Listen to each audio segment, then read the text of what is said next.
Muy buenas noches. Primero quiero agradecer a Alfonso y a Henry, por supuesto, y felicitar al señor presidente Fritzen. Y estoy sorprendido de que muchos en la audiencia hayan aguantado 3 días corridos. Mi esposa aguanta 1 día y medio y apenas. Pero bueno, hoy concluyo la trilogía de la guerra hispanoamericana con el aspecto militar de los Estados Unidos en esta guerra. Algo muy interesante, pero extensísimo. O sea que voy a sintetizar las cosas en lo mejor posible. Aquí comienzo mostrándole un sobre ilustrado con una bandera estilizada de los Estados Unidos con Cuba, porque en realidad el motivo de la guerra principal, sin duda, siempre fue la isla de Cuba. Voy a cubrir estos temas, los antecedentes, la Marina, el Ejército americano en los Estados Unidos, tanto como en Cuba, la campaña por la ciudad de Santiago, que fue la batalla definitiva de este conflicto, y posteriormente las estaciones postales militares establecidas en Cuba, los hospitales militares, tanto en Estados Unidos como en Cuba, los campamentos militares en Cuba, otros campamentos militares en los Estados Unidos y el final de la ocupación militar de Cuba. Como mencioné anteriormente, esta guerra también se llevó a cabo en las Filipinas y en Puerto Rico, pero es un tema extensísimo y por falta de tiempo voy a limitarme a la isla de Cuba y a los Estados Unidos. Los Estados Unidos siempre han codiciado a la isla de Cuba. Estos son 4 de los 5 presidentes que intentaron comprarle a Cuba a España. El quinto fue McKinley, que eventualmente lo logró, no comprándolo, sino por las armas. El primero fue Thomas Jefferson, que pocos años después de la compra de Luisiana, el trato de bienes raíces más grande de la historia mundial, posiblemente, le ofreció a España 5 veces más de lo que pagó por todo el territorio de Luisiana, que en aquella época duplicó el territorio que tenían los Estados Unidos a principios del siglo XIX. Fue en 1803 la compra de Luisiana. Los españoles contestaron sin ninguna ambigüedad. La respuesta fue: preferimos ver que la isla se hunda en el océano antes de que caiga en manos de los Estados Unidos. Y ese fue el tono de la discusión por el resto del siglo XIX. Pero a medida que pasó el tiempo, los Estados Unidos tuvieron una inversión fuertísima en la isla de Cuba, tanto en la industria. El primer ferrocarril en el mundo hispano fue inaugurado en Cuba en el 1839, 10 años antes de que se inaugurara en España, gracias a la inversión americana. Los americanos tenían muchísimas tierras, muchísimos ingenios azucareros y otras inversiones. O sea que Cuba era valiosísima. De hecho, por la proximidad geográfica, gradualmente la gran mayoría del comercio cubano era directamente con los Estados Unidos. El último presidente en esta fila, en esta slide, Buchanan, llegó al punto de pronunciar lo que se llama el manifiesto de Otsende, en el cual expresaba que tenía el derecho de tomar Cuba por fuerza si España decidía cedérsela o vendérsela a alguna otra potencia mundial. Pero bueno, las tensiones siguieron aumentando y durante la guerra hispanoamericana, como les mencioné anteriormente, que empezó en la guerra de independencia cubana, que empezó en el año 1895, los intereses norteamericanos se vieron en peligro y había mucha tensión, mucha opinión pública en contra de España, y esto llegó a su cima a principios del año 1898. Aquí les muestro una foto del cónsul general en Cuba, Fitzhugh Lee, sobrino del militar famoso americano, de la Confederación de Estados Americanos, Robert E. Lee, quien era el cónsul general en La Habana. En aquella época, Cuba había recibido la autonomía de España y, como les mencioné anteriormente, en La Habana, por lo menos, la opinión era sumamente conservadora y hubo muchas manifestaciones en contra de la autonomía, aunque parezca extraño hoy en día. Protestas en contra del capitán general Blanco, Hubo ciertos incendios, le tiraban piedras al palacio del capitán general, etc. Y un día en una corrida de toros, hubo manifestaciones antiamericanas en la cual Fitzhugh Lee estaba atendiendo, ¿no? Y al salir, ve entrando a la bahía de La Habana a un buque alemán. Había muchos rumores de que España le iba a ceder a sus territorios, particularmente a Cuba, a Alemania.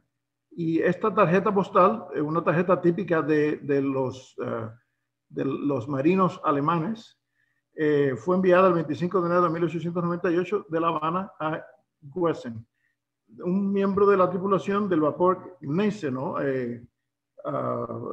Andy me podrá corregir la pronunciación terrible que tengo en alemán, pero este buque de guerra fue parte de la chispa que comenzó la explosión, porque al verlo, Fitzhugh Lee manda un cable en código a Washington, y que una palabra que estaba prearreglada, y de Washington le mandan un cable a Cayo Hueso, donde estaba el vapor de guerra, el buque acorazado Maine, listo para zarpar hacia Cuba para defender los intereses americanos. Al día siguiente, Fitzhugh Lee reconoce que reaccionó excesivamente y le manda un cable nuevamente a Washington, diciendo que no era necesario, pero ya era muy tarde. En la carta de abajo, que fue llevada por correspondencia diplomática, fue enviada por Fitzhugh Lee a su mujer en Virginia el 14 de enero de 1898, contando los eventos, los levantamientos, las protestas, el desorden que ocurría en La Habana, y termina la carta con la frase profética: estamos en la víspera de algo interesante. El Maine llegó, aquí tiene en la parte de abajo una foto del USS Maine entrando el 25 de enero del 98 a la bahía de La Habana. Nadie se lo esperaba, por lo que aumentó la tensión un poco más.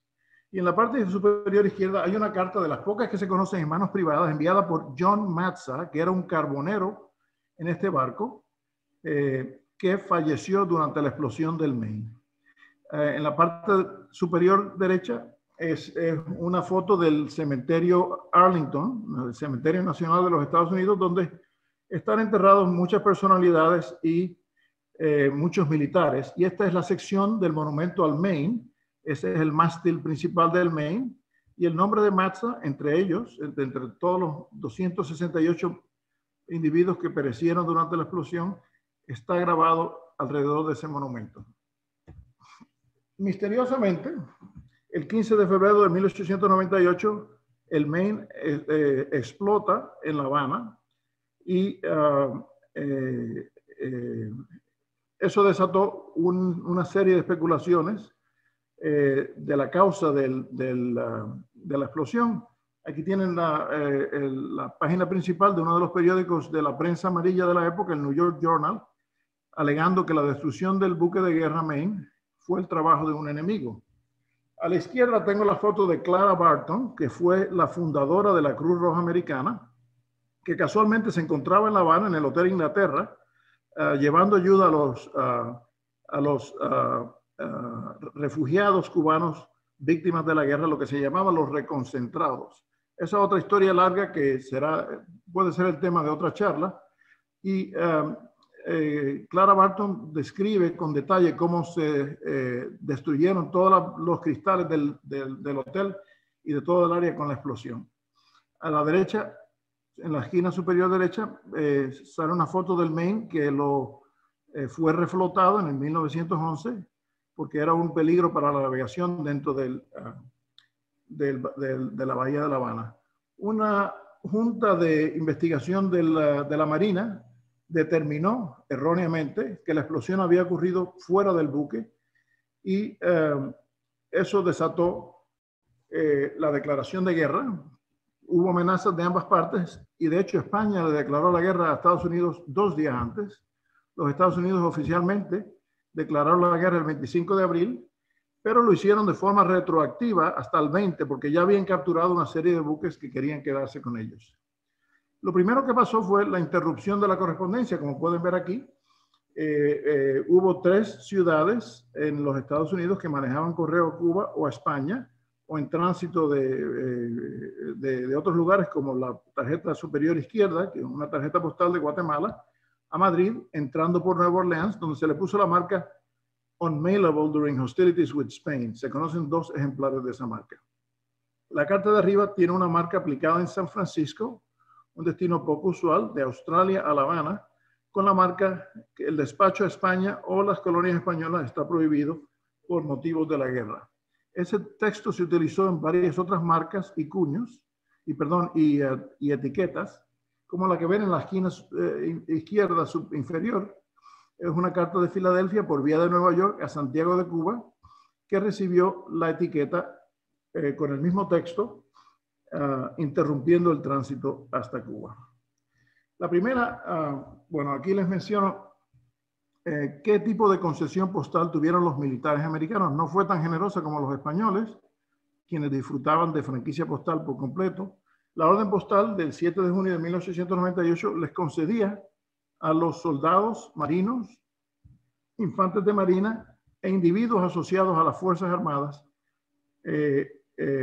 la siguiente concesión. Primero, no se penalizaba la deficiencia de franqueo, o sea que se podían mandar cartas sin pagar, a ser pagadas por el destinatario, sencillamente con la tarifa doméstica normal de 2 centavos en vez de la sobrecarga, que era el doble del déficit de porteo. También se extendieron las tarifas domésticas para las tropas en el extranjero. Por ejemplo, las cartas de militares de Cuba a Estados Unidos se les cobraba 2 centavos, mientras que las cartas de civiles normalmente se les cobraba 5 centavos. Sin embargo, para cualificar para este tipo de concesión, se requería que las cartas estuvieran firmadas, endosadas por algún oficial o capellán, la mayoría de los casos fueron capellanes, o en muchos casos, o un médico, indicando que se trataba de carta de un militar. Las tarifas domésticas también se incluían a México y a Canadá en aquella época. Primero vamos a hablar brevemente de la Marina de Guerra. A principios de 1898, la Marina de Guerra de Estados Unidos era bastante limitada. De hecho, Brasil y otros países, Argentina, tenían una Marina de Guerra más poderosa que la americana. Pero anticipando el conflicto, antes de la guerra, en marzo, se designaron 50 millones en fondos de emergencia para fortalecer la Marina de Guerra. Y entonces se compraron o fletaron 103 embarcaciones adicionales y se trasladaron 28 naves de otras agencias para el servicio de la Marina de Guerra. El personal naval también se duplicó. A fines de la guerra, en agosto, había más de 2.000 oficiales y 24.000 marinos. La carta de arriba a la derecha es interesante porque fue una carta del crucero Amazonas de la Marina de Guerra brasileña que fue comprado por los americanos y rebautizado USS New Orleans. Esta es una carta del barco que fue puesta en el puerto principal para las embarcaciones que estaban en el Caribe, que fue Key West o Cayo Hueso. La gran mayoría de la correspondencia naval de aquella época se ponía en el correo en Cayo Hueso. La carta de abajo es una carta similar de la embarcación de primera clase Colombia. Es una marca bastante rara, he visto muy pocas de ese tipo de marcas. Y como ven, para justificar que no se le cobrara la tasa adicional por no ser pagada, un capellán, US Navy, firmaba certificando que se trataba de una carta naval. Entró al correo de los Estados Unidos nuevamente en Cayo Hueso. Y estos son diversos ejemplares de correspondencia de Marina de Guerra. Como les dije, es un tema extenso. Voy a nada más que enseñarle varias piezas.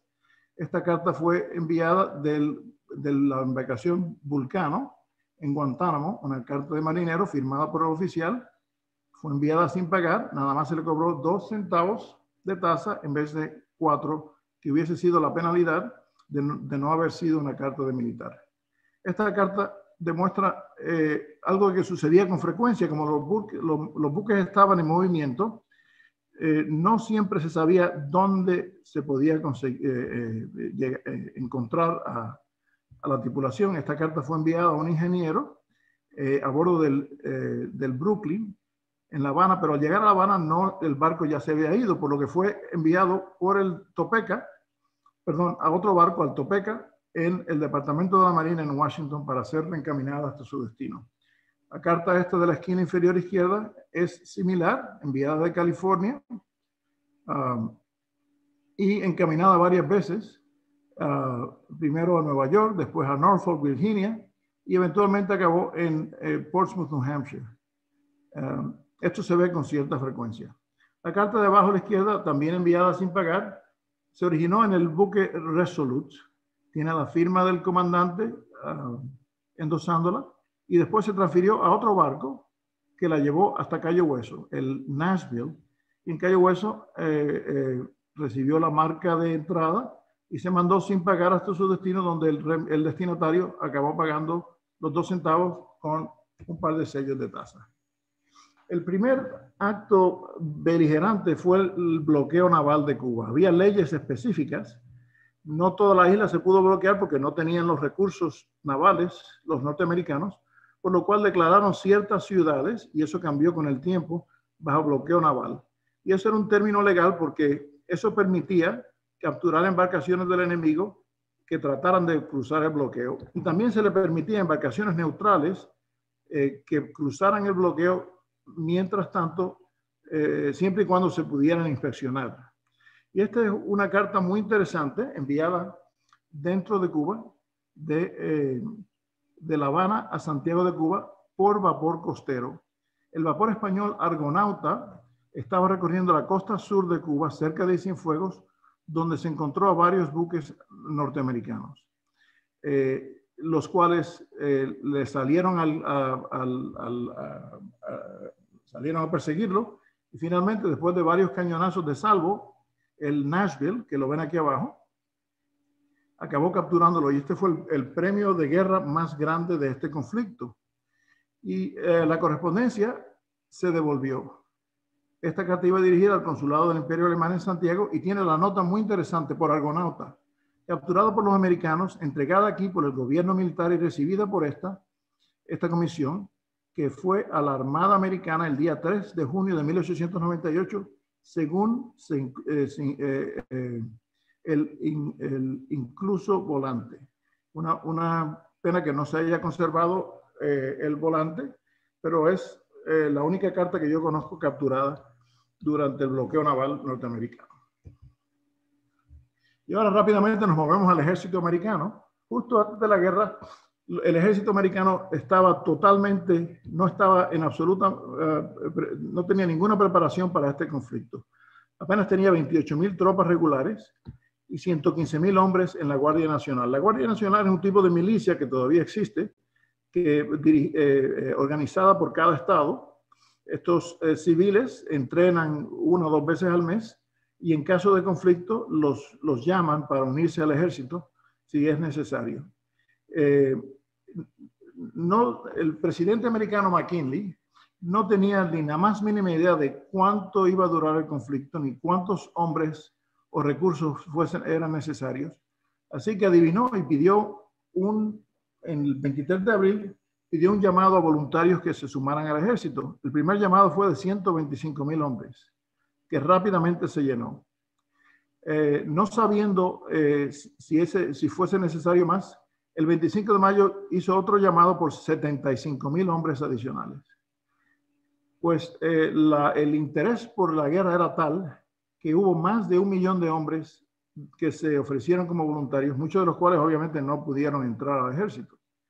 Ya al finalizar la guerra, en agosto de 1898, las tropas regulares del ejército se habían aumentado a 60,000, más del doble, y el número de voluntarios que se habían enlistado era 216,000. La gran mayoría de esta gente no vio ningún tipo de acción porque la guerra terminó en 3 meses y medio. El ejército americano estaba organizado en 7 cuerpos, del 1 al 8, no había el cuerpo número 7. Cada cuerpo tenía 3 divisiones.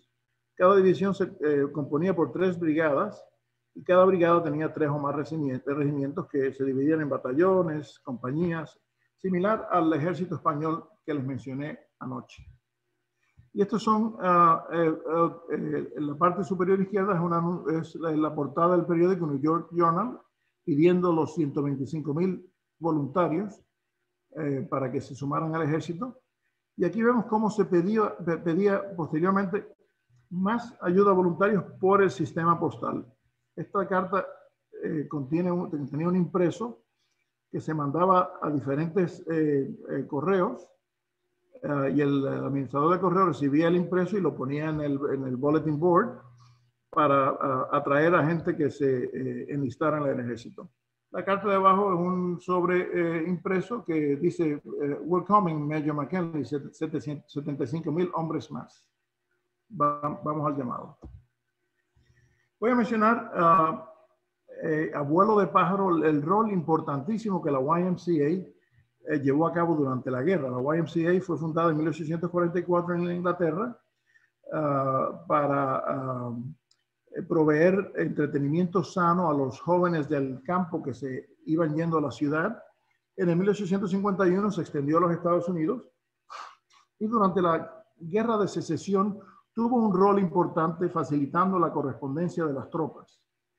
Y ahí en adelante se forjaron lazos importantes con el ejército americano y cuando estalló la guerra hispanoamericana, la YMCA inmediatamente estaba en condiciones de ayudar.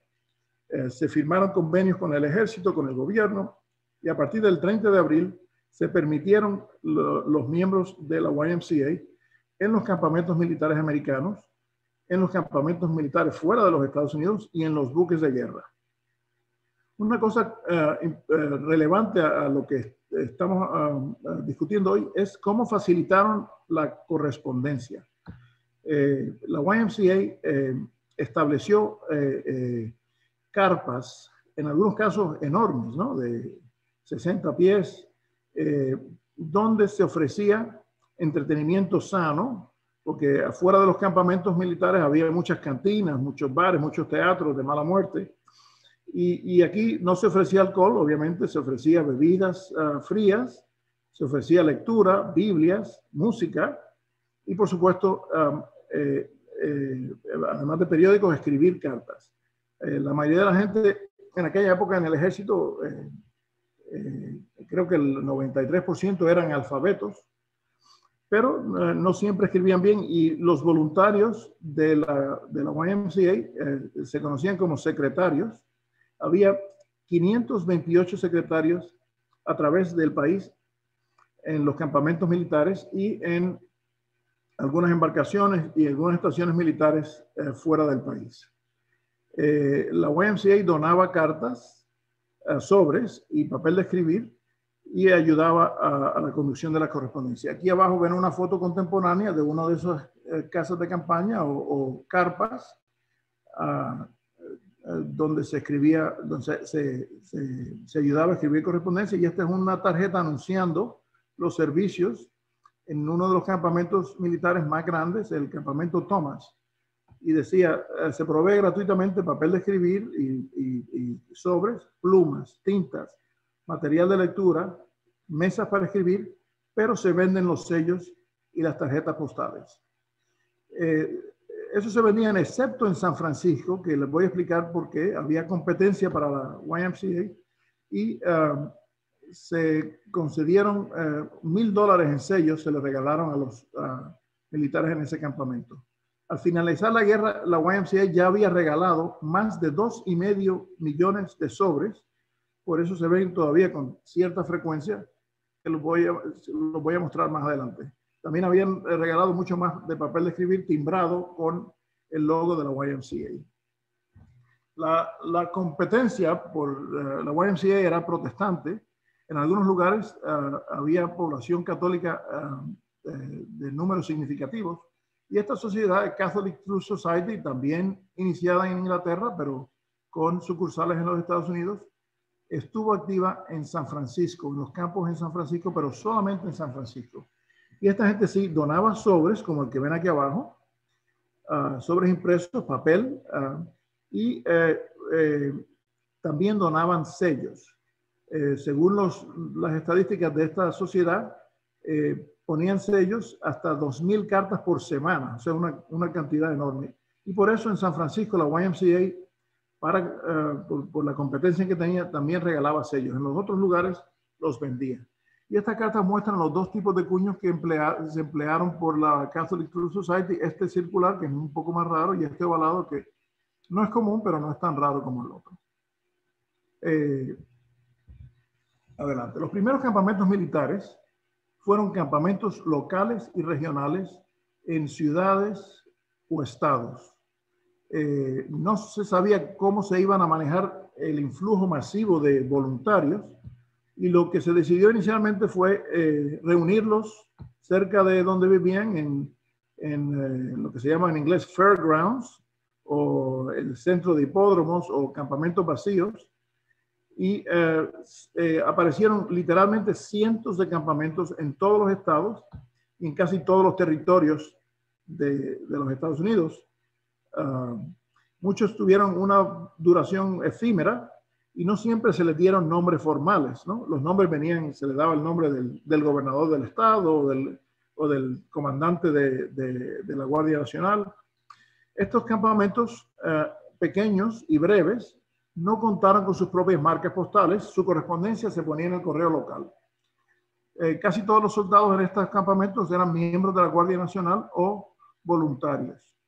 Muchos de estos soldados eventualmente fueron transferidos a los grandes campamentos federales a partir de mayo, que les voy a enseñar más adelante, y algunos de estos campamentos fueron utilizados posteriormente otra vez como campamentos de invierno o de desmovilización. La gran mayoría de estos soldados no vieron acción ninguna porque la guerra había terminado antes de que ellos terminaran su entrenamiento. Aquí les muestro un par de ejemplos vistosos de correspondencia de estos campos. Aquí ven una imagen de uno de estos campos. Eran sencillamente campos de tiendas de campaña. La carta de arriba fue enviada del campamento Tanner en la capital del estado de Illinois, Springfield. Tanner era el gobernador del estado.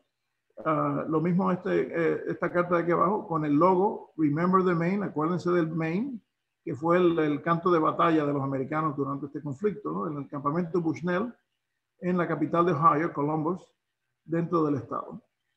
Sobre franqueados, la tarifa sencilla en Estados Unidos era 2 centavos por media onza. Para la correspondencia doméstica, la tarifa internacional, excepto Canadá y México, que era la misma doméstica, era 5 centavos. También hubo campamentos para fortalecer las defensas costeras. Había una histeria colectiva dentro de la población americana, empeorada por la prensa, porque había reportes sin sustanciar de apariciones de barcos españoles en la costa, de posibles ataques. Nada de eso era cierto, pero había una histeria, una paranoia colectiva, por lo cual se establecieron ciertos campamentos en lugares estratégicos. Yo he identificado por lo menos 8 campamentos en la costa este de los Estados Unidos. Estas 2 cartas son de mi estado, de Massachusetts. El primero es de Stage Fort. Aquí fue donde se fundó la colonia de Massachusetts Bay, de la bahía de Massachusetts. Y es un lugar en el puerto en inglés se pronuncia Gloucester, en español se pronuncia Gloucester, pero Gloucester o Gloucester. Una carta certificada pagando 2 centavos por la tarifa sencilla y 8 por el derecho de certificación dentro de Massachusetts. A este lugar lo visito yo con cierta frecuencia. Y este es otro fuerte en la ciudad puerto de New Bedford, Massachusetts, el fuerte Rodman, una carta enviada sin pagar dentro del estado y tasada 2 centavos al destinatario.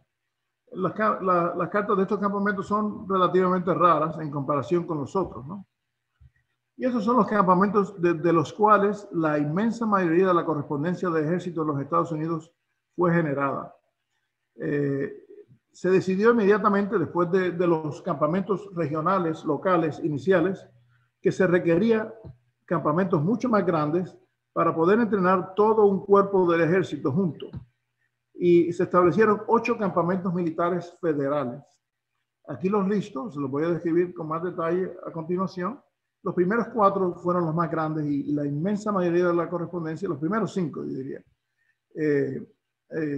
se originó de estos campamentos. Casi todos ellos estaban en el sur o cerca del sur. También era el verano, o sea que no necesariamente tenían que tenerlos en el sur. También se quería que los soldados se aclimataran al clima tropical, por eso se tendían a poner en lugares calientes, ¿no? Algunos de estos campamentos contenían un cuerpo del ejército, a veces 2 cuerpos del ejército. En general, la salubridad fue excesivamente pobre y hubo muchísimos enfermos, incapacitados y muertos por enfermedades infecciosas. Aquí le menciono el tipo de cuño que se usó con más frecuencia en los campamentos federales grandes, particularmente el campamento más grande, el campamento Thomas. La marca de tipo esqueleto. Tenían caracteres movibles, aunque una vez se formaron, generalmente no se transformaron más. Se conocen 2 tipos de matasellos diferentes, más muchísimas otras variedades, como la que le estoy mostrando aquí abajo, esta variedad de la marca de la estación militar en Lexington. Aquí al lado de Kentucky no tiene nada. Aquí tiene un 1, aquí tiene un 3, aquí tiene un 4. Son variedades del mismo cuño. También se usaron en las estaciones postales militares. Por ejemplo, en la franja inferior les muestro las 5 variedades de este tipo de cuños de esqueleto que se usó en La Habana.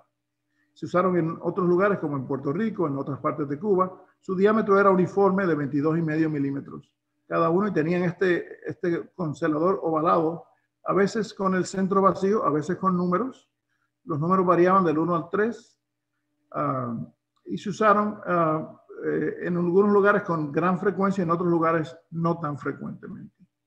También algunos autores se refieren a este tipo de cuños como Railway Mail Service, porque algunos de los agentes postales o los empleados postales trabajando en estos campamentos venían del sistema de ferrocarril, estaban acostumbrados a trabajar en vagones movibles y a trasladarse de un lugar a otro, y se usó su experiencia en este tipo de campamentos. Vamos a hablar brevemente de los campamentos militares federales. El más grande por mucho era el campamento Thomas en el Parque Nacional o el campamento de batalla Chickamauga. Chickamauga estaba en el noroeste del estado de Georgia, justo al sur de la frontera con el estado de Tennessee, en la ciudad de Chattanooga, Tennessee. Un campamento enorme, era del tamaño de varias ciudades. Un total de más de 69,000 voluntarios pasaron por este campamento. El censo promedio, en los pocos meses que estuvo activo, entre mayo y septiembre, era 47,000 soldados. Además, se contaba con 7,000 soldados del ejército regular, además de los voluntarios. Era un campo sumamente extenso, cubría un área de más o menos 20 kilómetros cuadrados. Y por la distancia, por necesidad, hubo 3 oficinas de correos dentro del campamento, más las oficinas de correo de las poblaciones colindantes, que manejaron también bastante correspondencia. Esta es una foto de la oficina postal más grande dentro del campamento. Como pueden ver, es de un tamaño respetable. Para que tengan idea de la magnitud de la correspondencia que se manejaba en este campamento solamente, se requería para manejar el volumen de correspondencia 2 vagones de tren de 60 pies cada uno con la correspondencia de llegada y otra con la correspondencia de salida. Se requirió muchísimo personal adicional para operar en estos correos, por lo que el Congreso designó $50,000 para lo que se llamaba el Military Postal Service, y de ahí se pagaba el salario adicional de los empleados del correo.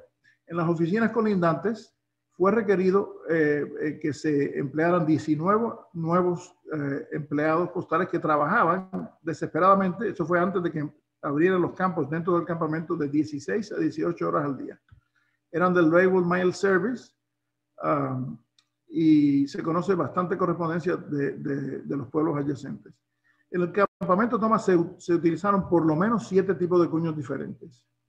Los 3 correos dentro del campamento empleaban 20 individuos y se designó a los capellanes regimentales como administradores de correos de cada regimiento A los cabos y soldados rasos fueron los carteros que tanto entregaban como recogían las cartas. Se repartían las cartas en este campamento 2 veces al día. En la cima de su actividad se manejaban no menos de 320,000 cartas diarias, una cantidad descomunal. Además de 1,200 cartas certificadas que requerían un trabajo mucho más extenso, ¿no? También se les ofreció los giros postales, que en inglés se refiere como MOB, Money Order Business, que voy a mencionar brevemente más adelante. El segundo campamento en términos de importancia y de volumen fue el campamento Alger. Russell Alger era el secretario de guerra o de defensa. Este campamento estaba a las afueras de la ciudad de Washington, D.C. Tenía más de 31,000 hombres. Estuvo activo entre mayo y septiembre del 98. La gran mayoría de esta correspondencia fue manejada en la ciudad de Washington. Como ven, estas dos cartas, esta enviada sin pagar y esta un sobre patriótico con la bandera cubana, enviada, pagada de antemano, cancelada por un matasello mecánico en Washington. Dos de las ciudades colindantes, Falls Church, Virginia, utilizaron el cuño de esqueleto que les describí anteriormente, y Dunloren, en Virginia, también utilizó brevemente este cuño de esqueleto. Como el volumen de correspondencia era tan alto, muchos de los capellanes que actuaban como administradores de correo y otros oficiales fabricaron sus propios cuños. En vez de firmar cada carta individualmente certificando que se trataba de carta de soldado, sencillamente le aplicaban este gomígrafo: carta de soldado, cóbrese el porteo del destinatario, firmado el tal capellán, 4º regimiento, voluntario de Missouri. Y hay más de un centenar de marcas diferentes impresas o estampadas aplicadas a este tipo de correspondencia. El tercer campamento en términos del volumen era el campamento Cuba Libre en la ciudad, a las afueras de la ciudad de Jacksonville, en la Florida. Pasaron por ahí más de 28,000 voluntarios. Su nombre inicial fue Campamento Springfield, pero al poco tiempo, en cuestión de semanas, se le cambió el nombre a Campamento Cuba Libre, como ven aquí. La inmensa mayoría de la correspondencia de este campamento fue manejada por el correo, o al menos matasellada por el correo de la ciudad de Jacksonville. Aquí vemos esta carta bonita con una casa de campaña enviada sin pagar, con la marca circular del capellán, con el sello de tasa a su llegada. Y aquí muestro los dos individuos más famosos que estuvieron en este campo. A la izquierda está William Jennings Bryan, quien fue candidato para la presidencia del Partido Demócrata en 1896 y perdió la presidencia contra William McKinley. Y el de la derecha es Fitzhugh Lee, quien fue el cónsul general de los Estados Unidos en La Habana, responsable por el pedir que enviaran al Maine a Cuba. Ninguno de ellos vio acción. Fitzhugh Lee posteriormente fue a Cuba y fue gobernador de una provincia durante la ocupación americana. El campamento Meade en la ciudad, fuera de la ciudad de Harrisburg, Pensilvania, la capital del estado de Pensilvania, contó con 22,000 hombres del segundo cuerpo del ejército. La mayoría de ellos fueron transferidos del campamento Alger, que les mencioné anteriormente, ya que el campamento empezó a tener muchos casos de enfermedades y empezaron a distribuir a los hombres a otros campamentos para evitar su contagio. Estuvo activo brevemente entre agosto y noviembre. Mucha de la correspondencia de este campamento fue matasellada en Harrisburg, la capital del estado. Aquí ven un plano del mapa del campamento junto con el río Susquehanna a las afueras de la capital. Y este es un ejemplo de la marca de esqueleto usada en este campamento, que es bastante escasa. En el área de San Francisco estuvo el 8º cuerpo del ejército, que eventualmente fue enviado a las Filipinas con 18,000 hombres. Hubo 3 campamentos que eventualmente se fundieron en uno, que se llamaba Campamento Merritt. Los campamentos grandes tenían varios campamentos dentro de sí, que tenían sus propios nombres informales, que los designaban las mismas tropas. Por ejemplo, en Chickamauga, en Camp Thomas, había campamento Stevens y otros campamentos dentro del campamento grande. En este caso hubo 3 campamentos, Miriam, Miller y Merritt. Eventualmente se llamó todo esto Campamento Merritt. El volumen, la capacidad de estos campamentos era apenas 10,000 hombres, pero lo abarrotaron por necesidad y llegó a tener 18,000 hombres, por lo que hubo brotes de enfermedad y muertes innecesarias por los problemas de higiene. El campamento es el único campamento que estaba cerca de una ciudad importante, San Francisco. San Francisco creo que era la octava ciudad en términos de población con 340,000 habitantes, y la población local vertió su ayuda a las tropas, ¿no?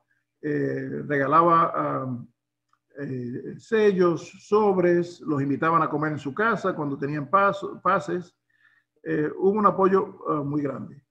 La mayoría de esta correspondencia se mataselló en el área del presidio en San Francisco, donde estaba el campamento, o en la ciudad de San Francisco como tal, con matasellos de máquina. Este es uno de los 2 ejemplares que se conoce del cuño de esqueleto de Presidio, California, usado muy brevemente después de que la mayoría del campamento había cesado de operar. Como ven aquí, estuvo activo principalmente hasta agosto, pero quedaron muchos soldados convalecientes en malas condiciones que no se pudieron transferir. Por eso el campamento siguió más o menos operando varios meses después. Esta es una carta apropiadamente con un sobre de la Cruz Roja. Y este es un papel de escribir donado por la YMCA, la parte de California, el capítulo de California. En Miami en Florida hubo otros 2 campamentos cuya correspondencia es bastante rara. El campamento Morton, en el centro de la Florida, al oeste de Orlando, llegó a tener 9,000 tropas entre mayo y agosto de 1892. Casi todas eran de Massachusetts, por lo que el nombre también del campamento a veces aparece como Camp Massachusetts. Los soldados de Massachusetts, esto estaba en las orillas del lago Morton, estaban muy contentos de tener un lugar donde bañarse hasta que se dieron cuenta de que el lago estaba infestado de lagartos, y ahí se acabó la fiesta. El campamento Miami, la mayoría de la correspondencia del campamento Morton, que es bastante rara, aquí vemos una carta dirigida al campamento, también se llamaba Lakeland, por el pueblo más cercano al cual estaba, fue matasellada en Tampa. Esto no estaba muy lejos de Tampa. Por lo cual la correspondencia matasellada en este pueblo es bastante rara. El campamento Miami tuvo 7,000 voluntarios entre junio y agosto de 1898. Inicialmente se planeaba que este fuese un campamento de embarcación. El campamento lo había promovido Henry Flagler, el magnate de ferrocarriles, pero cuando se formó el campamento se dieron cuenta de que la profundidad de la bahía de Miami era demasiado poca para el calado de los buques de transportes, por lo que estos soldados estuvieron ahí brevemente y después se trasladaron a otros lugares. La correspondencia de ambos lugares se matasellaba en los pueblos localmente. Aquí hay un grabado que apareció en el periódico local de la localización del campamento Miami. Está la ciudad de Miami y aquí estaba el campamento en el frente de la bahía de Vizcaya. Otro campamento en Florida, en el noreste de la Florida, cerca de la frontera con Georgia, era el campamento Fernandina, en la isla Amelia. También se llamaba campamento Amelia por estar en esa isla. Apenas tuvo 1,300 hombres. Muchas de estas tropas vinieron del campamento de embarcación de Tampa, que les voy a mencionar a continuación, ya que había mucho hacinamiento y desorden en Tampa, además de enfermedades, por lo que trataron de enviar a esta gente a otros lugares por motivos de salubridad. Estuvo activo entre julio y septiembre del 98. También tuvo problemas de salubridad como tal.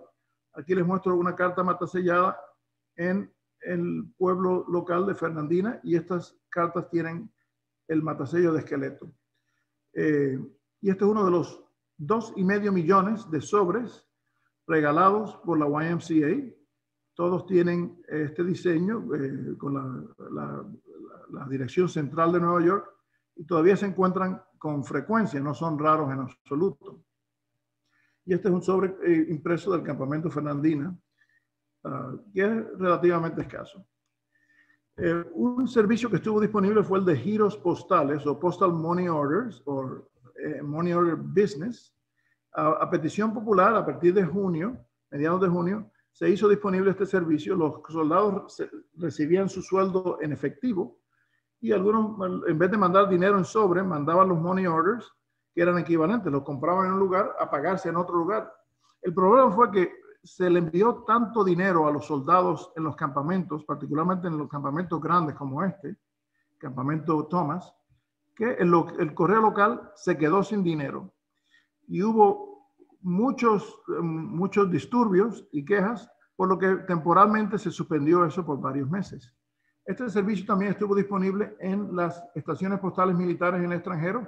Esta es una pieza excepcional de un Postal Money Order puesto en la estación militar número 1 en Cuba, ¿no? En este caso, en junio 27, estaba en Daiquiri, el primer lugar de embarcación de los tropas americanas en Cuba. Aquí vemos, y este cuño también se usó a veces para matasellar correspondencia ordinaria por escasez de otros cuños. Y aquí vemos un ejemplo de la frugalidad de los empleados del correo cubano. Este es un cuño modificado. Aquí decía Military Postal Station número 3, Guantánamo, y aquí le quitaron la parte de militar y siguieron usando el cuño para otros propósitos, con la palabra Guantánamo, Cuba. Los próximos tipos de campamentos son los campamentos de embarcación. Se pensaba usar varios campamentos, pero por una diversidad de razones, inclusive motivos políticos, se decidió usar el puerto de Tampa como el lugar principal de embarcación. Y llegaron a haber más de 48,000 tropas en esta ciudad que apenas tenía 26,000 habitantes. O sea que esto totalmente sobrecogió los servicios. La ciudad no tenía ni remotamente la capacidad de manejar ese volumen de tropas. Aquí vemos la localización en el mapita este, no sé si ven mi flecha, de varios de los 7 campamentos que estaban dispersos a través de la ciudad. El problema con este lugar de embarcación, sí, el puerto era lo suficientemente profundo, pero había una sola línea de ferrocarril, como ven aquí, y la congestión fue tal que el tráfico de vagones de trenes llegaba hasta Colombia, Carolina del Sur. Cerca de 500 millas de distancia estaban paralizados los trenes. Fue un desastre. La situación se describe muy bien con una palabra: caos, o con 2 palabras: caos absoluto. No se sabía en qué vagones estaban las armas o los uniformes o la comida. La comida se echó a perder, hubo un escándalo. Decían que la carne enlatada era carne embalsamada. Y hay una anécdota de un individuo, un soldado raso que se enlistó en el ejército, muy entusiasmado para empezar su carrera militar, pero al llegar a Tampa se enfermó malísimamente y tuvo que ser hospitalizado y regresó a su ciudad natal de Nueva York, donde en vez de seguir una carrera militar, decidió seguir una carrera política. Su nombre era Fiorello LaGuardia, que terminó siendo el alcalde de Nueva York por muchos años, y el aeropuerto de LaGuardia hoy en día está nombrado en su memoria. Y les puedo hacer muchísimas anécdotas. Aquí ven la vía de ferrocarril junto con los transportes de embarque, las municiones, los víveres, todos estaban, no había almacenes, no había capacidad de almacenes. Era una cosa totalmente desordenada. El ejército americano fracasó. Hubo juntas de investigación para tratar de determinar por qué fue tan desastrosa esta operación. Y eso también resultó en una demora larguísima en la embarcación de las tropas, pero eventualmente desde Tampa cerca de 27,000 soldados americanos fueron despachados hasta Cuba. Los campamentos de embarcación no tenían sus propias marcas, usaban las marcas locales. Aquí ven 2 cartas, una matasellada en el puerto de Tampa y otra enviada sin pagar de un soldado que vino del campamento Thomas, y esta matasellada en la ciudad de Tampa como tal, de uno de los 7 campamentos en los alrededores, un sobre donado por la YMCA, el campamento de Soto en Tampa. Inicialmente se pensaba usar otros puertos como Cayo Hueso. Hubo un número ínfimo de tropas que se embarcó desde Cayo Hueso. Savannah, que se utilizó posteriormente después de la guerra como puerto de embarcación para otras tropas de soporte y apoyo. En San Francisco, aquí está mal escrito, San Francisco y Hawái se utilizaron para las tropas que iban a Filipinas. El 8º Cuerpo del Ejército fue todo embarcado desde San Francisco a Hawái, y de Hawái, que fue anexado como un territorio americano en agosto de 1898, se enviaban las tropas hasta las Filipinas. Y posteriormente Newport News, donde se embarcaron la mayoría de las tropas dirigidas a Puerto Rico. Y este es un periódico local. Hizo un dibujo de cómo era la oficina postal en Tampa. Era nada más que una casa de campaña con estas cajas, barriles y una tabla como mesa, y ahí se sorteaba la correspondencia dirigida a los regimientos, que era un problema logístico bastante grande. Ahora mencionamos brevemente los transportes que llevaron las tropas hasta Cuba o de Cuba de vuelta, ¿no? El ejército fletó o compró 59 buques de transporte, los cuales estaban numerados. Aquí se ve el número 2, aquí el número 4, me parece. Tenían los números al lado para tratar de que se orientara la gente. Está el número 8, el famoso Yucatán, que era un buque, en inglés se dice requisition, ¿no? que se lo compró el gobierno americano a la compañía New York and Cuba Mail Steamship Company. Y aquí vemos cómo se transportaron los famosos Rough Riders desde Tampa hasta Cuba. El problema es que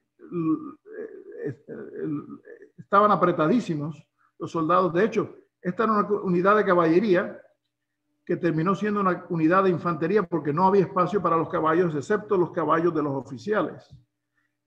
Por ejemplo, Theodore Roosevelt tenía 2 caballos y no había manera de desembarcarlos en Cuba, por lo cual los tiraron a bordo y le dejaron que nadaran hasta la orilla. Uno de ellos se ahogó y terminó con solo un caballo. También la Marina tuvo sus propias embarcaciones que se usaron como transportes. Varios barcos hospitales se utilizaron también como transportes, particularmente trayendo enfermos o heridos de Cuba y Puerto Rico de vuelta para los Estados Unidos. Como pueden ver, no es un lugar propicio para escribir cartas, pero aún así se conocen unas cuantas. Por ejemplo, esta carta de aquí abajo fue escrita a bordo del USS Prairie, afuera de Santiago, de la provincia de Santiago, en agosto de 1898, y fue puesta en el correo al llegar al campamento de convalecencia en el estado de Nueva York. Y tiene este cuño dúplex. La invasión de Cuba, aunque a principios de mayo ya había un campamento de la Infantería de Marina en Guantánamo, en la bahía de Guantánamo, la invasión de Cuba como tal comenzó el 22 de junio y siguió el 23 de junio. El gran número de tropas fue desembarcada, y este fue, aquí en rojo, en este óvalo les muestro el lugar donde se llevó a cabo el conflicto. Esta era la ciudad de Santiago de Cuba, donde estaba embotellada la flota española de Cervera casi por completo. En cuanto la Marina norteamericana los detectó, bloqueó la salida del puerto, y esto se convirtió en el escenario de combate durante este conflicto. Aquí ven un mapa más agrandado. Aquí está Guantánamo, aquí está escrito Baiquiri, pero es Daiquiri, donde fue el primer desembarco grande de tropas americanas. No hubo mucha resistencia española. A medida que la línea de combate se recedía de vuelta a Santiago, las tropas gradualmente se acercaban hasta Santiago. Después de varios días de desembarques en Daiquiri, el desembarque se llevó a cabo en Siboney, un poco más cerca de Santiago, que lo ven aquí. Esta carta fue puesta en el correo por un soldado a bordo del USS New Orleans, el mismo buque que había sido comprado de la Marina brasileña, y fue llevado a bordo de otro buque hasta el Brooklyn, en Nueva York, donde entró al correo americano, enviada sin pagar. Aquí está la justificación de que es una carta de un soldado, que no le cobraran una tasa extra. Y esta es una tarjeta postal enviada de fuera de Siboney. Por el otro lado describe las condiciones esperando en el buque el desembarco, y puso esta carta que la llevó otra embarcación hasta Nueva York, donde se puso en el correo. La primera estación militar en Cuba se formó estuvo lista para el negocio, para manejar correspondencia el 25 de junio, en esta casa que anteriormente era de los oficiales de una compañía que se llamaba, ahora me estoy poniendo senil, Santiago de Cuba Iron Company, una compañía americana que se convirtió en la primera estación postal militar americana en el extranjero. Esta carta fue enviada desde Cuba antes de que la estación postal militar estuviera funcionando, por la cual se puso en un barco y entró al correo en Cayo Hueso, enviada sin pagar.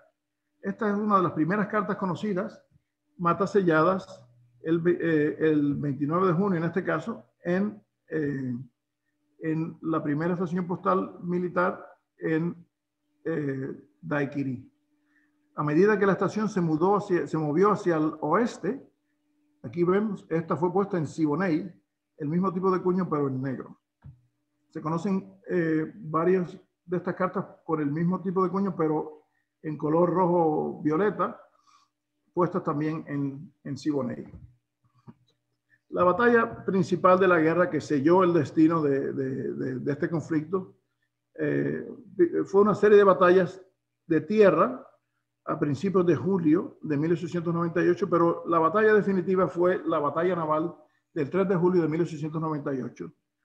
Cervera y su escuadra estaban embotelladas en la bahía de Santiago y sabía que las tropas, los buques americanos eran demasiado superiores, pero el gobernador de La Habana lo forzó a salir y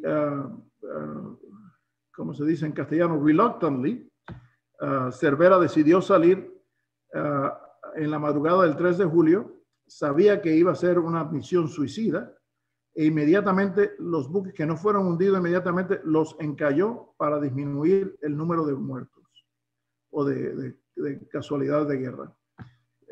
Casi 1.900 españoles fueron capturados por la Marina Americana, hubo 343 muertos y 151 heridos, y se destruyeron todas las naves españolas, 4 cruceros armados y 2 destructores. Esta es una carta enviada de Nueva York a un miembro de la tripulación del USS Yankee, el cual estaba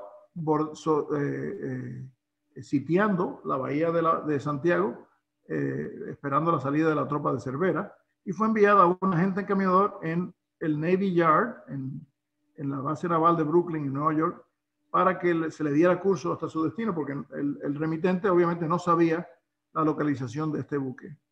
Y esta es una carta interesantísima, de las más importantes que yo conozco de este periodo. Esta es una carta enviada por el principal militar marino español en Cuba, el Pascual Cervera y Topete, que fue capturado durante este conflicto y llevado junto con los oficiales mayores a Annapolis, Maryland, sitio de la Escuela Naval Americana. Aquí está Cervera con sus hombres, este Cervera aquí, y estos son los oficiales principales capturados en los Estados Unidos. Esta fue una carta que fue censurada, aquí lo ven, manuscrito, usando un sobre del US American Steamer San Luis y con la marca puesta en Washington de prisionero de guerra, censurada y encaminada hasta Puerto Real, en España. La caída de Santiago de Cuba ocurrió poco después, ahora lo voy a mencionar, pero quería enseñarles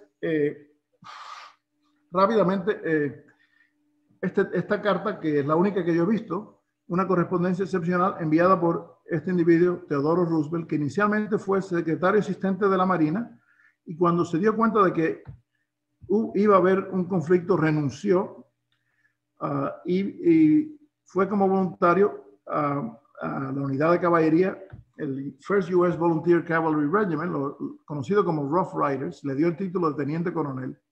John Long, su superior, el secretario de Marina, dijo en una carta: este hombre está loco, ¿cómo va a dejar eso? Y al final de la carta dice: pero si llega a ser algo glorioso, puede que le vaya bien, o algo así, ¿no? Bueno, las 6 semanas que Roosevelt estuvo en Cuba fueron sin duda gloriosas. Al salir de Cuba, fue el individuo más popular de la guerra Inmediatamente fue electo gobernador del estado de Nueva York. A los 2 años corrió como candidato para la vicepresidencia con McKinley y ganó. Y al fallecer el presidente McKinley por un atentado de un anarquista, se convirtió en el presidente más joven que ha tenido los Estados Unidos en el 1901.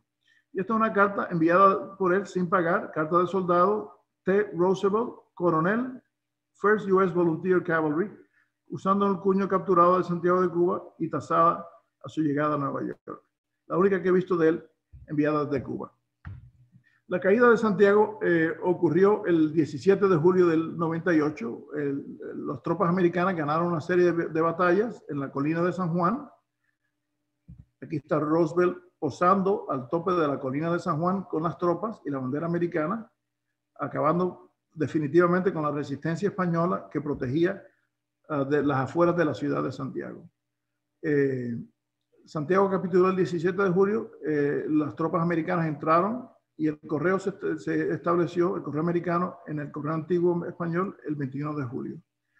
A poco tiempo después se llevó a cabo el armisticio el 12 de agosto y la guerra efectivamente terminó. El Tratado de Paz fue firmado en diciembre 10 del 98, oficialmente terminando la guerra. Y aquí hay varias cartas de este periodo. Esta carta tiene un cuño muy interesante porque no indica, como no se sabía dónde iba a ser el desembarco y dónde iba a estar el correo, es un cuño que sencillamente dice Cuba en vez de la ciudad. Muy raro.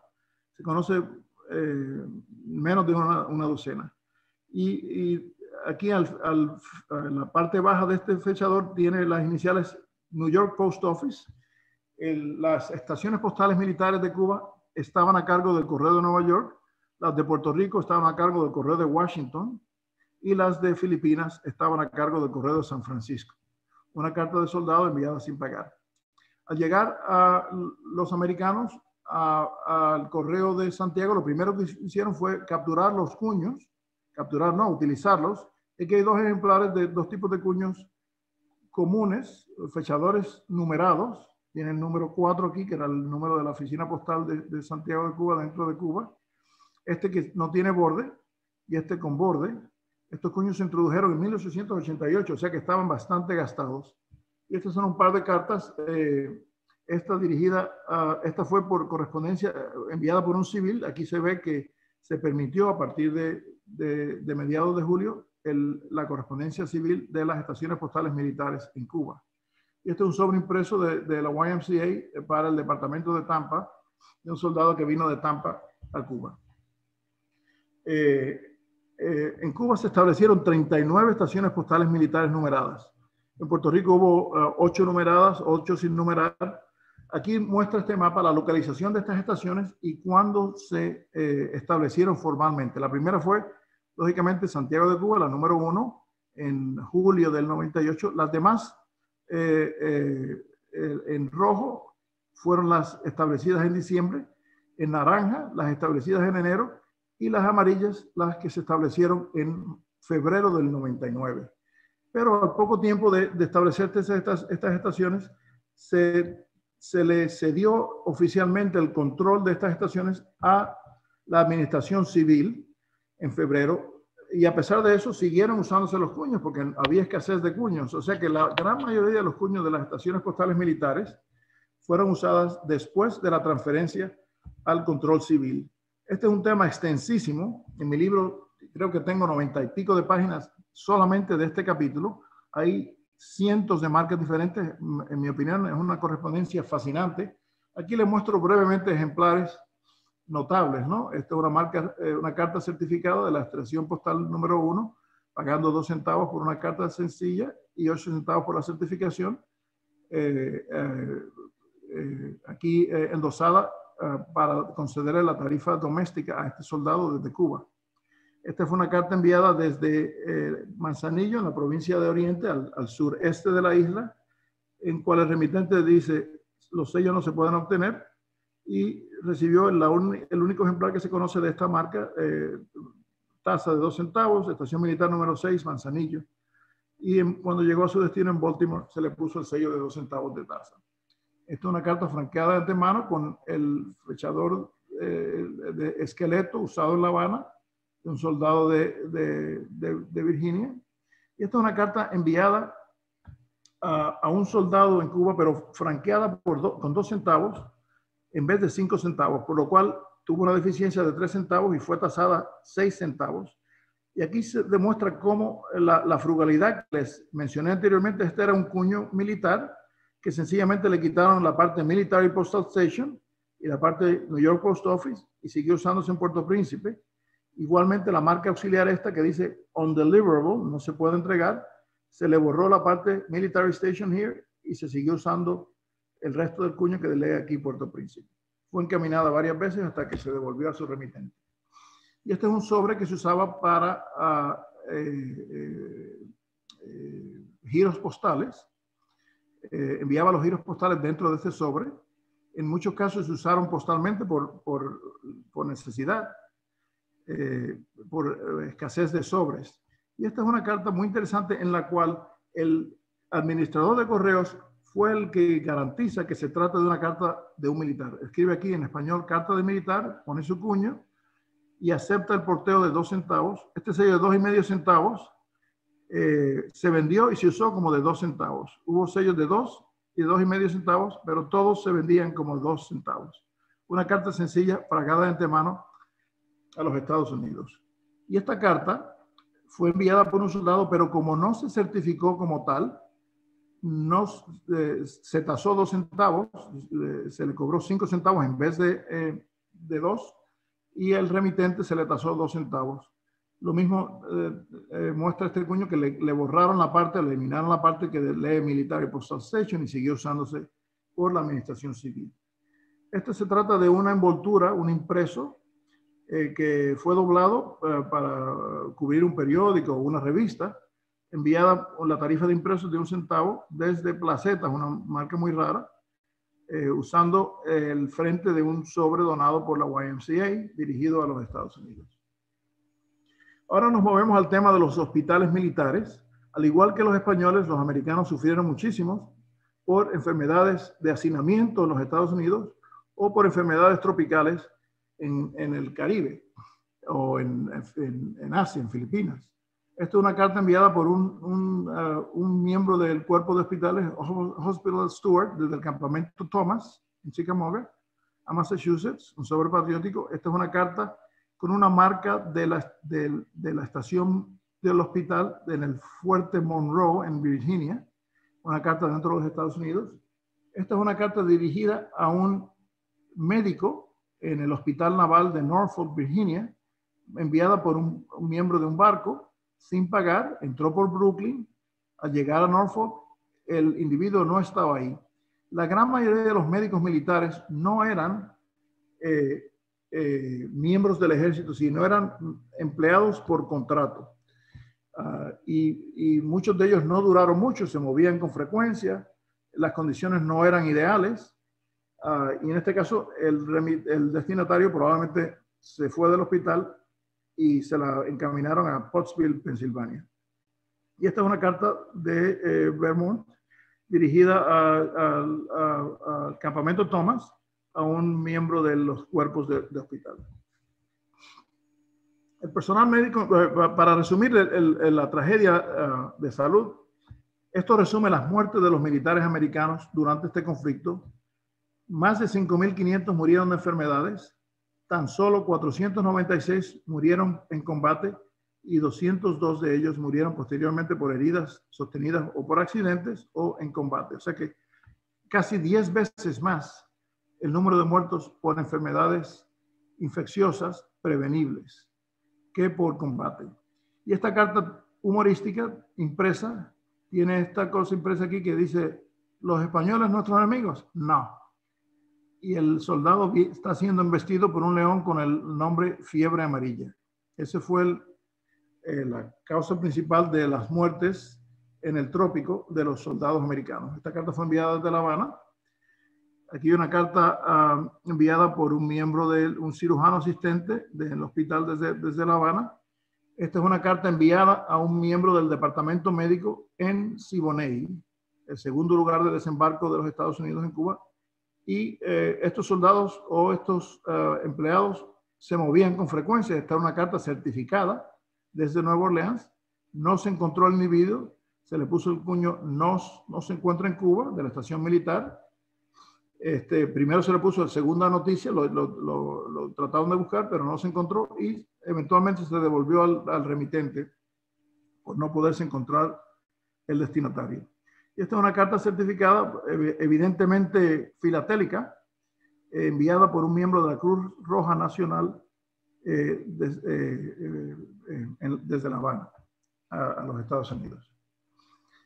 Otra forma de proveer cuidado médico que era muy efectiva eran los barcos hospitales. Los barcos hospitales se llevan usando desde hace muchísimos siglos, pero en este conflicto fueron particularmente efectivos. Esta es una carta de un soldado firmada por un capellán del Hospital Ship Relief, Alivio. Aquí ven el barco hospital Alivio. Y esta es la ciudad o el pueblito, no era ni remotamente una ciudad, de Siboney.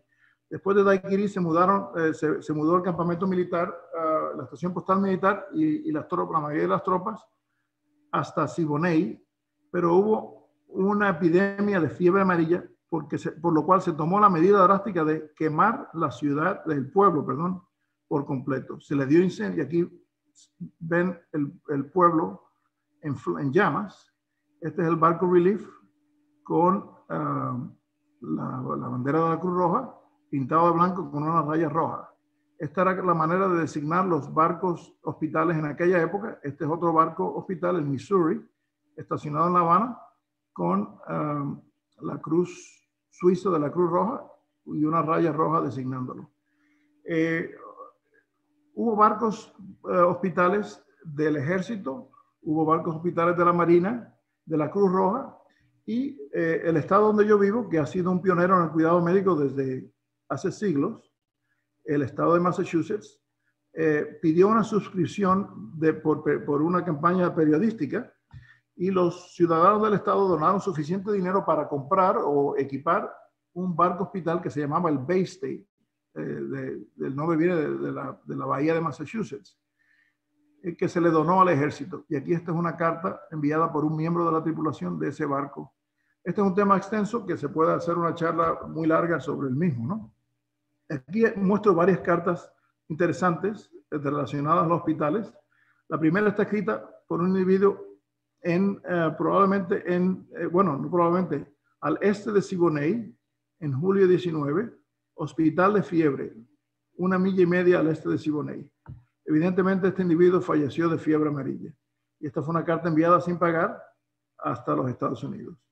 Esta carta fue enviada por un soldado que estaba convaleciente en un hospital de campo cerca de Santiago de Cuba. Y ya al finalizar la guerra, muchos de los campamentos americanos tuvieron sus hospitales de campo y hospitales más formales. Esta es una carta enviada del campamento Colombia, que era el campamento después de la guerra más grande que existió en los Estados Unidos. Tenía 10,000 soldados. Está justo al oeste de la ciudad de La Habana, no lejos de donde se llevó a cabo la última exhibición en Cuba, en la que muchos de nosotros participamos. En esa área de Marianao estaba el hospital, el campamento Colombia. Esta es otra carta del mismo hospital, y aquí tienen una idea de la magnitud de las facilidades médicas de este hospital, mostrando una división del cuerpo del ejército en el campamento Colombia.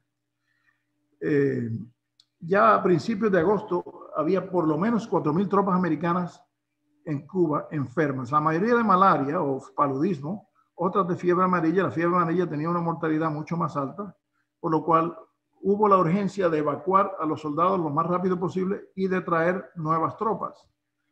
Así que en agosto más de 21,000 soldados fueron evacuados, principalmente al campamento Wyckoff, en la punta este de la isla de Long Island, en el estado de Nueva York, donde se estableció este campamento de cuarentena a partir de agosto hasta fines del año. Aquí vemos 4 ejemplares de correspondencia, mata sellada en este campamento. Esta carta donada por la Cruz, por el YMCA de Massachusetts y Rhode Island, pagada de antemano. Esta carta enviada sin pagar, con el mismo matasello, donada por la Cruz Roja en general, por la YMCA en general. Esta es la única carta con un sello de entrega especial que yo he visto matasellada en este campamento. Tiene aquí otro cuño auxiliar que dice Estación de Montauk, Nueva York. Y esta es una carta de un periódico. Este periódico y otros periódicos tenían representación en casi todos los campamentos, tanto locales y regionales en el estado de Nueva York, como campamentos federales, como en barcos, como en Cuba, y en este caso en el campamento de cuarentena de Montauk. El Brooklyn Daily Eagle, de hecho, tenía una pizarra afuera de la casa de campaña poniendo los titulares de noticias según se recibían. Después de finalizar la guerra, se requería un número grande de tropas para mantener el orden en la isla. El campamento más grande en la isla fue el campamento Colombia, afuera de La Habana, cuya correspondencia principalmente se manejó por la estación postal militar número 26 en Buenavista, un suburbio de La Habana, o directamente en La Habana. Y aquí muestro varios sobres de este campamento con marcas estampadas, sobreimpreso, y en este caso mostrando un cuño que se usó muy raramente en el año 1901, que lee Columbia Barracks, Habana. Se conocen varias cartas con este matasello, que es bastante escaso. Otras ciudades que contaron con campamentos que tenían sus propias facilidades postales incluyeron el campamento Mackenzie en la provincia central de Camagüey o Puerto Príncipe. Y aquí demuestra la arbitrariedad en el uso de esta carta. Esta carta fueron enviadas por soldados, evidentemente. En este caso no tiene ningún tipo de endoso y circuló sin problema. En este caso no fue aceptada y fue tasada en Cuba 6 centavos por considerarse que debió haber sido franqueada con 5 centavos, erróneamente. Esta es otra carta de otro campamento que tuvo facilidades postales, la Rowell Barracks, en la ciudad del centro sur de la isla de Cienfuegos. Y aquí tiene una marca de la esquina estampada y aquí tiene el raro matasello utilizado brevemente en el 1901 en este campamento. Después de la guerra, no sabiéndose cuánto tiempo iba a durar la ocupación y cuántos soldados eran necesarios, se mantuvieron cierto número de campamentos en los Estados Unidos que se llamaban campamentos de invierno, en caso de que se tuvieran que enviar las tropas de vuelta a los territorios españoles. Esto fue poco antes de la firma del Tratado de Paz, a mediados de diciembre de 1898. Aquí hubo una docena de estos campamentos. Aquí les muestro 2 cartas. Esta con un matasello de esqueleto del campamento Ship en Anniston, Alabama. Y esta es una carta dirigida al campamento Mackenzie en Augusta, Georgia. Estos campamentos, algunos sirvieron como campamentos locales y regionales a principios de la guerra, al igual que campamentos de invierno, al igual que campamentos de desmovilización. Cuando fue evidente que la guerra había terminado y que la mayoría de los soldados no iban a ver ningún tipo de combate, tuvieron que despacharse de vuelta para la casa en diferentes campamentos. Algunos eran los mismos campamentos en los que se habían registrado, otros fueron específicamente formados para este propósito. Hubo casi 40 campamentos de desmovilización. Este contaba con su propio fechador de tipo esqueleto, campamento Hamilton en Lexington, enviada sin pagar, y este fue el campamento Mackenzie, que sirvió como campamento de invierno, demostrando esta caricatura de un soldado dejando el uniforme y estando listo para regresar a la casa. Y para terminar, les muestro esta interesante carta enviada por Orville Platt, un senador republicano del estado de Connecticut, a cargo del Comité de Relaciones con Cuba, famoso en Estados Unidos o infame en Cuba, porque tenía tal influencia que exigió que se insertara en la Constitución cubana la famosa enmienda Platt. La enmienda Platt esencialmente permitía que los Estados Unidos intervinieran en Cuba en cualquier momento, por cualquier motivo. Y de hecho lo hicieron en 1906. Y aunque la enmienda eventualmente en los años 40 fue eliminada, creó tal resentimiento de parte de los cubanos cuyas repercusiones se sienten hasta hoy en día. No es exageración decir que este tipo de intervención influenció la revolución del 59 y agrió las relaciones entre los Estados Unidos y Cuba. Aquí vemos una tarjeta postal de la época en la cual simbólicamente el presidente Roosevelt le entrega la bandera cubana al presidente Tomás Estrada Palma cuando se aprobó la Constitución cubana y finalmente se le permitió la independencia de Cuba el 20 de mayo de 1902. El secretario de Estado en aquella época, John Hay, describió el conflicto como una pequeña, espléndida guerra. Duró menos de 4 meses. Los Estados Unidos se convirtieron en una potencia mundial, territorial, un imperio territorial. Pero como vemos por esta carta, los efectos a largo plazo no fueron previstos, ¿no? La presencia de los Estados Unidos tuvieron que tratar con los problemas coloniales. Inmediatamente después de la guerra, estalló una guerra de independencia o una insurrección filipina que duró hasta 1902, que fue sumamente controversial y sangrienta, y la presencia de Estados Unidos en Asia también irritó a los japoneses y sin duda fue un factor que contribuyó a la Segunda Guerra Mundial, el ataque en la Segunda Guerra Mundial. O sea que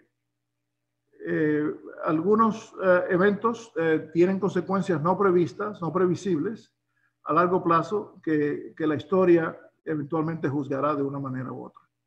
Y he querido mostrarles a paso de águila, con poco detalle, los aspectos militares del ejército americano durante esta guerra, que es tan fascinante para mí. Finalmente, agradezco a estas personas que han contribuido de una forma u otra al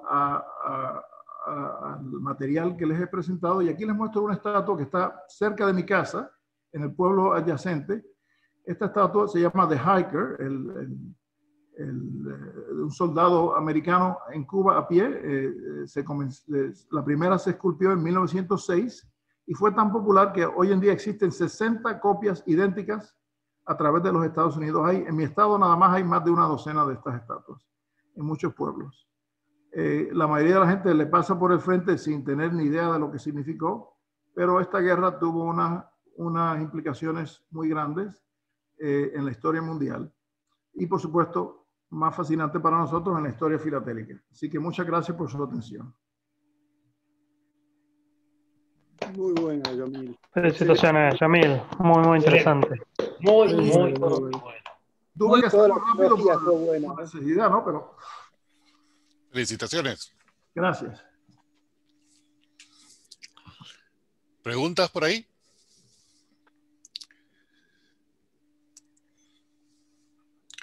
Alfredo. Sí, me impresionó mucho lo de Tampa, ¿no? Del caos que se armó ahí.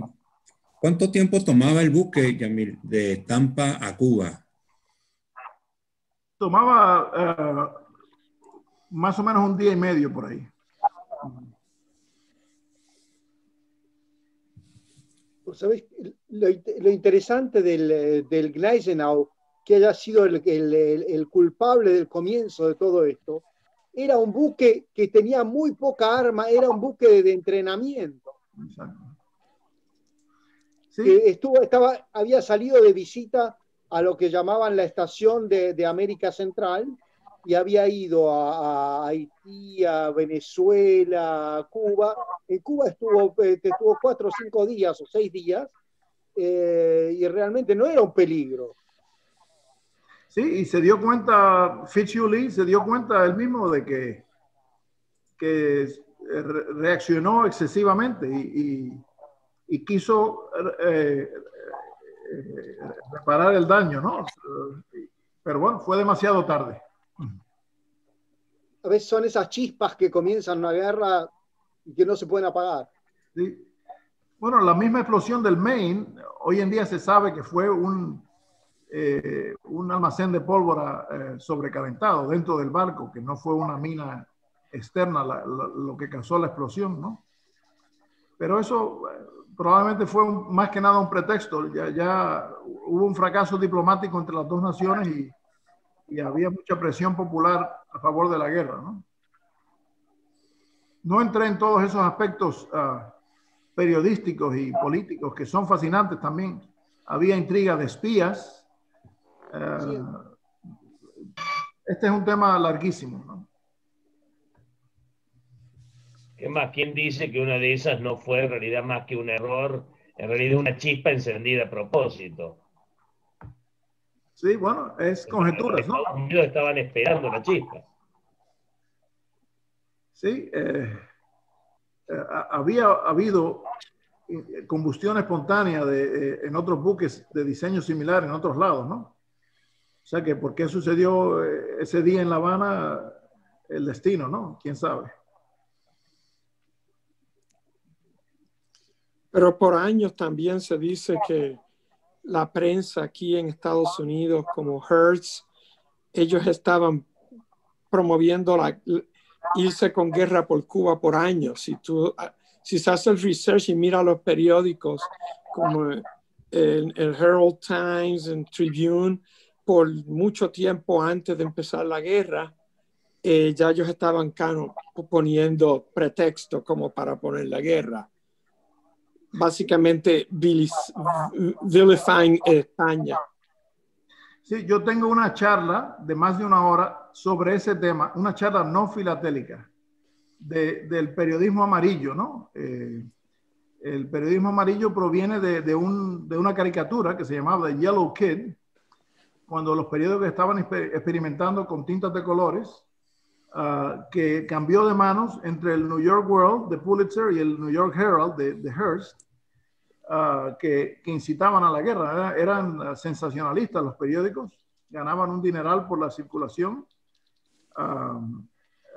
De hecho, dice la leyenda que William Randolph Hearst, el personaje del cual la película Citizen Kane se hizo, envió a este joven periodista, Frederick Remington, que también tomaba fotos y hacía dibujos, a La Habana, a reportar en la guerra. Y cuando Remington llegó a La Habana no vio nada y le mandó un telegrama de quiero volver, aquí no hay guerra. Y se dice, aunque no se ha sustanciado, que Hearst le manda otro telegrama y le dice, tú provees las fotos que yo proveo la guerra. Y así fue. De hecho, eventualmente Remington terminó en el campamento Montauk en Long Island, donde le obsequió a Theodore Roosevelt una de sus esculturas. Es famoso por las esculturas de escenas del oeste, ¿no? Del oeste salvaje. Le obsequió la escultura del Bronco Buster, que hoy está en la Casa Blanca, la original. Ha habido muchas copias. De hecho, el premio filatélico que da la APS a exhibiciones internacionales es una copia del Bronco Buster. Un momento.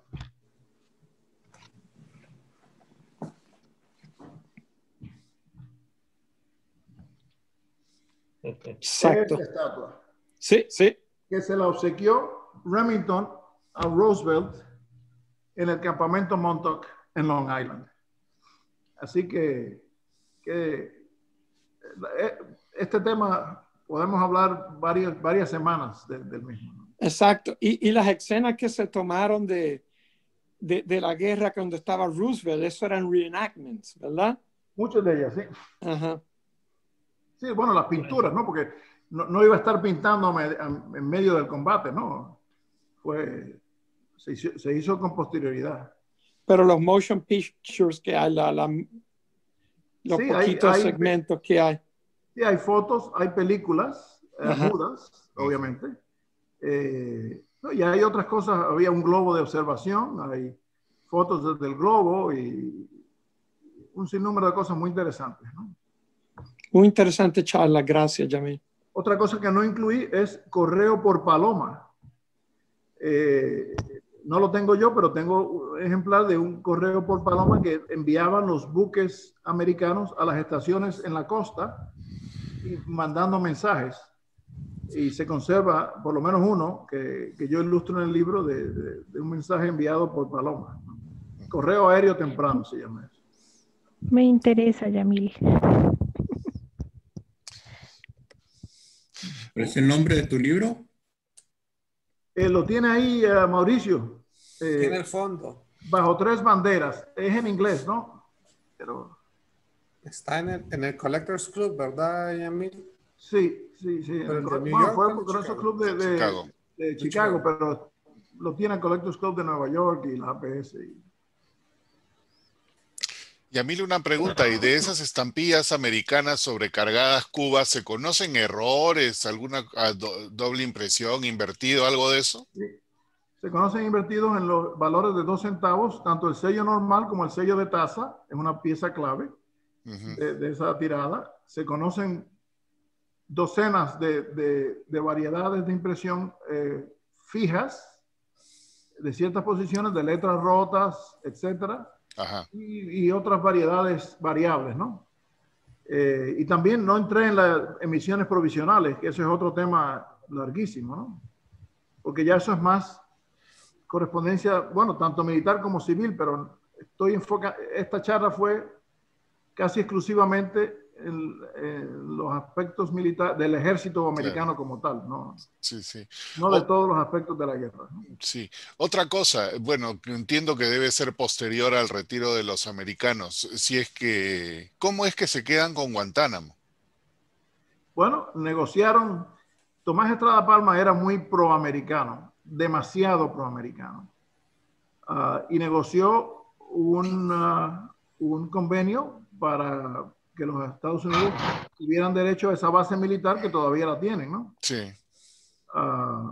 De hecho, hubo un escándalo postal en el año 1900. El director de correos americano en Cuba, Estes Rathbone, fue acusado de fraude y huyó inmediatamente a los Estados Unidos, donde eventualmente fue capturado y fue llevado a Cuba, fue juzgado, fue condenado, pero uno de los primeros actos de Estrada Palma como presidente fue perdonarlo.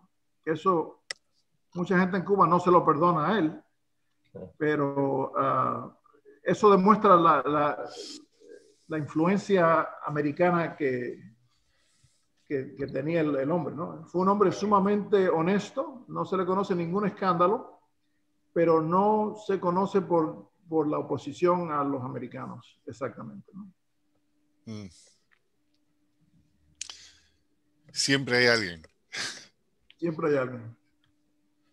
Sí. No, los fraudes postales es un tema muy interesante. De hecho, casi todos los errores de los enteros postales no fueron necesariamente hechos, pero fueron extraídos por empleados de correo fraudulentamente, no, selectivamente. Muchos de los errores de impresión que te mencioné, de sellos invertidos, con sobrecargas invertidas, variedad de impresión, los manejaron los mismos corruptos empleados americanos del Correo de La Habana. O sea, inspirados de alguna manera salieron cosas por ahí. Sí, bueno, no es que hayan sido inspirados, pero ellos lo sabían que como coleccionistas o como sabían del valor de los errores, ¿no? Y selectivamente los separaron y los usaron ellos en su correspondencia, ¿no?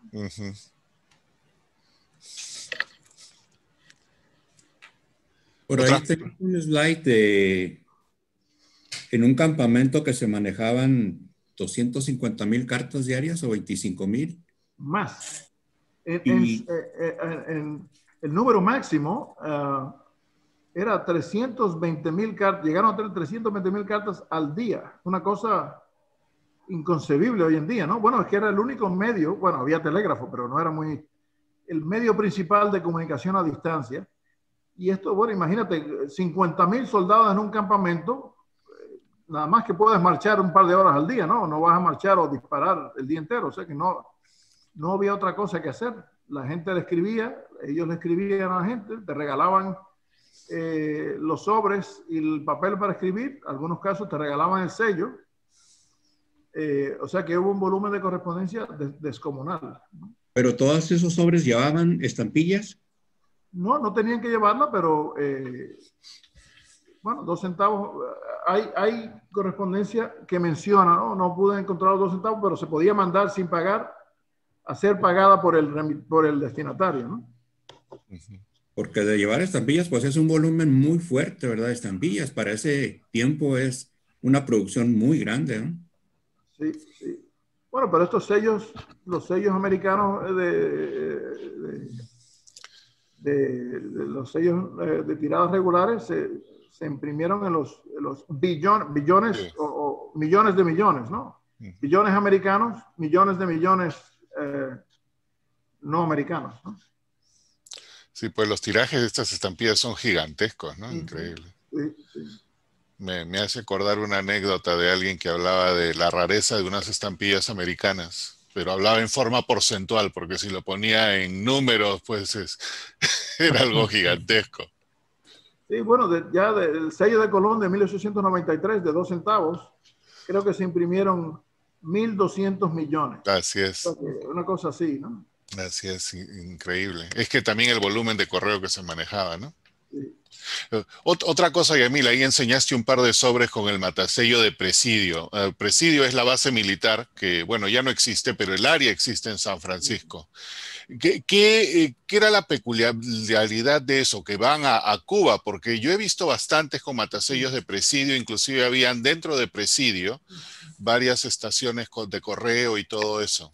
Sí, no, en esa área del Presidio, ¿no? La península esa, Sí. en San Francisco, que hoy es un parque, ¿no? Es un parque, exacto, es un parque nacional prácticamente. Fue el área del campamento. De hecho, tengo una charla específicamente de ese campamento, ¿no? Oh, ok. Y se utilizaron los matasellos de la oficina postal local. No hubo matasellos militares, sino la oficina Sí. local fue reforzada por empleados adicionales pagados por el correo para manejar el volumen de correspondencia, pero hubo relativamente menos soldados que en otros campamentos. Hubo nada más que 18,000 soldados en esa área. Claro. Y rápidamente se fueron para Hawái y Filipinas. Ya para agosto ya se habían ido, ¿no? De mayo a agosto, una cosa así. Sí, fue una cosa muy, muy cortita. Pues. Sí. Pero hay bastante. Yo tengo bueno, no los tengo yo, pero toda imagen que veo la guardo y tengo docenas de sobres de esa, o más, un centenar en mi censo, ¿no? Okay. Yo tengo imágenes de, qué sé yo, varios miles de cubiertas de este conflicto, ¿no?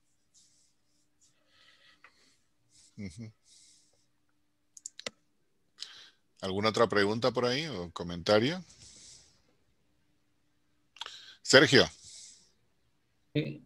Yamil, encontré muy interesante la referencia postal, aunque sea humorística, a fiebre amarilla. ¿Qué otras enfermedades tropicales realmente mataron a los militares? La fiebre amarilla es conocida, es un gran problema, ¿no? Sobre todo en esa época. ¿Qué más hubo de eso? Sí, bueno, hubo obviamente paludismo,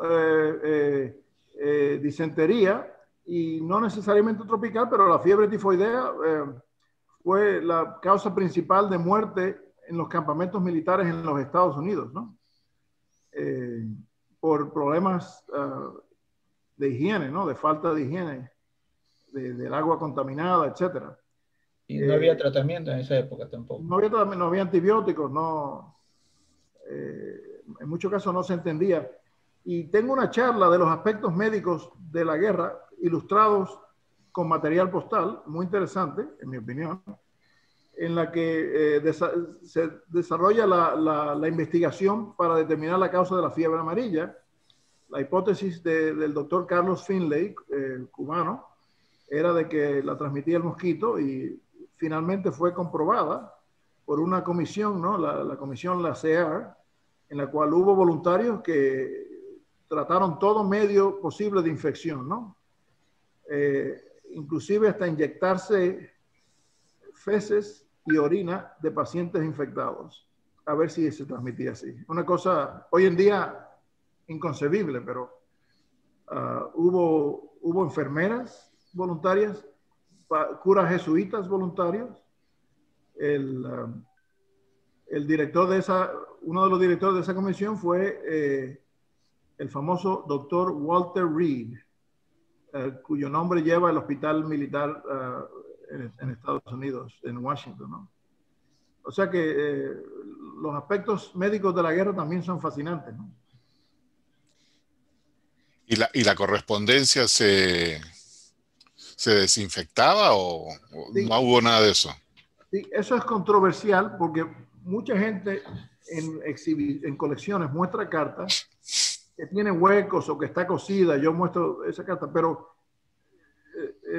hay documentación clara de que la correspondencia no se desinfectaba individualmente. Se metía en sacos y se ponía en un cuarto donde se echaban una serie de químicos. Tenemos la fórmula de los químicos que se usaban para desinfectar esa correspondencia. O sea que se desinfectaba en masa, en sacos, sí, y se movía. Sí, sí se desinfectaba. Sí. Pero sabemos hoy en día que esa desinfección probablemente no servía para nada, ¿no? Porque si una enfermedad transmitida por arbovirus, mosquitos, o el fumigar la correspondencia no necesariamente, no tenía ningún efecto. Claro. Pero la epidemiología en aquella época no era lo que es hoy en día. Y hubo brotes de fiebre en la Florida. Había máquinas de desinfección que perforaban las cartas y las fumigaban. En Cayo Hueso hubo varios brotes. Y hay muchos trabajos sobre ese tipo, ilustrando ese tipo de correspondencia. Yo muestro varios ejemplos en mi libro. Uh-huh. ¿Y el área donde se desarrolló la mayor cantidad de estos problemas, Guantánamo, todo eso en Cuba, qué es como selva tropical, una cosa así? Sí, bueno, como te dije, la Manigua es un terreno pantanoso con maleza. En el verano los mosquitos son fatales. Yeah. Y la falta de entendimiento, ¿no? Agua estancada donde se reproducen los mosquitos.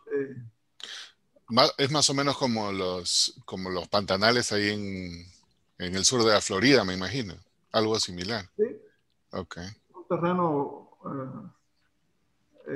propicio para el desarrollo de los mosquitos.